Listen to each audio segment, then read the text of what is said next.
A ber, hemen gaude Imanol Mendizalearekin, eta galdera batzuk egingo dizkiogu. Basoak ondo zainduta aldaude? Bueno, nire ustetan basoak ondo zaituta daude, ez bai du laguntza askori behar, natura bere kabuz moldatzen bai da, baina agian arbola batzuek kanpotik ekarriak adibidez pinua zua erraz hartzen du eta arriskutsua da. Azkenengo urteetan basoek onera edo txarrera egin dute. Esan daiteke orain dela 50 bat urte, kanpoko landaredia etorri zela Euskal Herrira, baina azken urteetan bertako biztanleak jabetu egin dira eta bertako landaredia berriko ere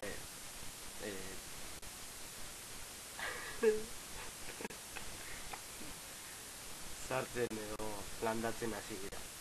Gaizki dauden basoak gaizki egotea zerk eragiten du.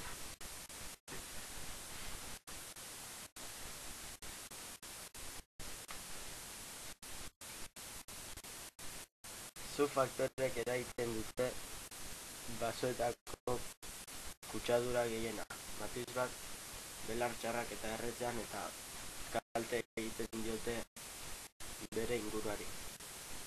Askotan edo azken urtetan jende ugari ari da mendian hiltzen eta zabor ugari agertu da inguruko mendietan.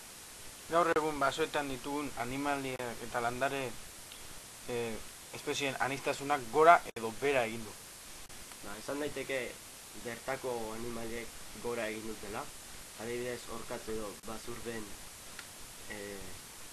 zenbakiek jarraituz, orain dela 50 urte 1000 azpitik geratzen ziren, eta gaur egun 3000 inguru bazurde edo daude, eta orkatzekin beste inbeste gertatzen.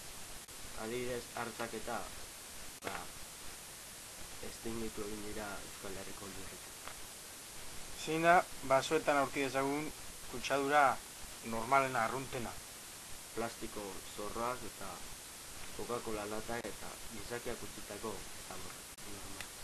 Garrantzirik ba al du basoak zaintzeak?